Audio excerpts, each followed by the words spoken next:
Hello student, आज हम जो टॉपिक डिस्कस कर रहे हैं वो प्रीवियस वीडियो से ही लिंक है।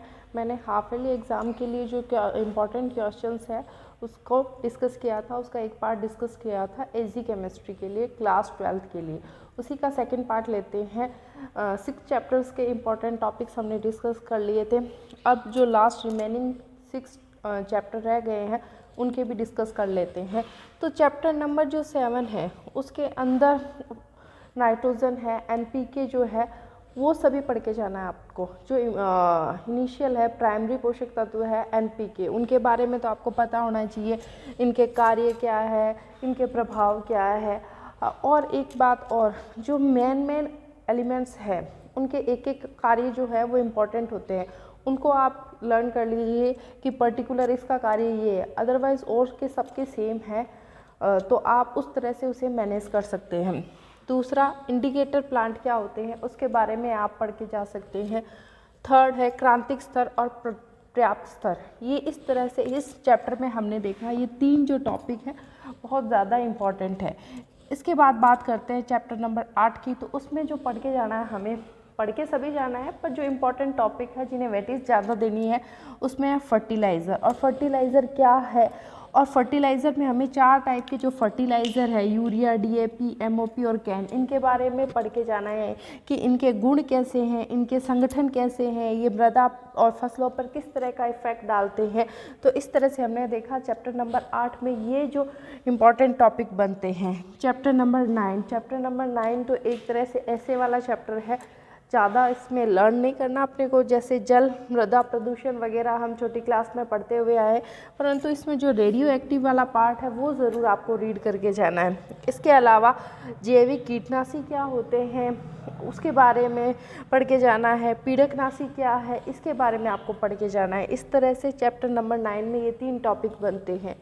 फिर है चैप्टर नंबर 10। चैप्टर नंबर 10 एक अच्छा चैप्टर है और उसमें क्वेश्चंस भी बहुत अराइज होते हैं, पर मैंने आपको मेनली 4-5 क्वेश्चन ही लिए हैं। वैसे इस चैप्टर को पूरा रीड करके जाएं आप तो बहुत बढ़िया रहेगा, पर फिर भी हम पढ़ लेते हैं कार्बोहाइड्रेट में मोनोसैकेराइड हुए, उनके बारे में पढ़ के जाना है। ओलिगोसैकेराइड में वो छोटे क्वेश्चंस पूछ सकता है कि ये जो कॉम्बिनेशन है किन मोनोसैकेराइड इकाइयों से मिलकर बना हुआ है, लैक्टोज जैसे है। और फिर है विटामिन हमें ए से A B C D E के सब पढ़ के जाने हैं, उनसे होने वाले रोग वो पूछ लेता है। इसके अलावा अमीनो एसिड्स, प्रोटीन में हम अमीनो एसिड्स पढ़ के जाएंगे, पर अमीनो एसिड्स में भी आवश्यक अमीनो अम्ल कौन से हैं उसके बारे में थोड़ा अच्छी तरह से आप पढ़ लेना। न्यूक्लिक अम्ल तो कम्प्लीटली बहुत इंपॉर्टेंट है, क्योंकि न्यूक्लिक अम्ल से बहुत क्वेश्चंस अराइज होते हैं। एक तो डीएनए और आरएनए अलग से सेपरेट, इसके अलावा न्यूक्लियोसाइड और न्यूक्लियोटाइड क्या है इसमें बहुत बार क्वेश्चंस आता है। डीएनए में भी नाइट्रोजनी क्षारक कौन से हैं, उनकी शर्करा कौन सी है। तो न्यूक्लिक अम्ल तो बहुत ज़्यादा इंपॉर्टेंट टॉपिक है इसके अंदर। इनमें से क्वेश्चंस आए ना आए, न्यूक्लिक एसिड्स में से एक क्वेश्चन डेफिनेटली आएगा। फिर चैप्टर नंबर 11 जैविक खाद से रिलेटेड है, उसके टाइप क्या होते हैं ये आपको पढ़ना जाना है। गोबर खाद बनाने की जो विधियां हैं, पर उन विधियों में सबसे इम्पोर्टेंट जो गड्ढा विधि है वो आपको पढ़ना है। फिर है कंपोस्ट, ये कितने प्रकार की होती है, क्या प्रभाव है, इसके बारे में आपको पढ़ना है। इसके बाद अंतर जैविक खाद और उर्वरक में अंतर पूछता है, और ये अंतर बहुत बार पूछता है। और जब ये अंतर पूछे ना तो आपको बीच में एक लाइन लगानी है और फिर जैविक खाद और उर्वरक के अंदर अंतर लिखना है। खलियों के टाइप पूछता है, खलियों में से क्वेश्चन आता ही आता है। इसके अलावा माइकोराइजा एक छोटा सा पार्ट है, लेकिन उसमें भी कभी कभी 1 नंबर का क्वेश्चन अराइज हो जाता है। फिर है चैप्टर नंबर 12 जो है उसमें दूध का संगठन है। दूध से रिलेटेड बहुत ज़्यादा इसके अंदर मैटर है, वो हमें पढ़ना है। पर उसमें भी कौन कौन से टॉपिक हैं, दूध का संगठन कैसा है जी, मिलावट क्या होती है, मिलावट वाला तो प्रैक्टिकल एग्ज़ाम में भी अपने हैं, जैसे यूरिया की मिलावट होगी, स्टार्च की मिलावट होगी, तो उसमें हमें देखना है वो उससे रिलेटेड जो भी क्वेश्चंस है प्रैक्टिकल वाले वो आपको पढ़ के जाने हैं।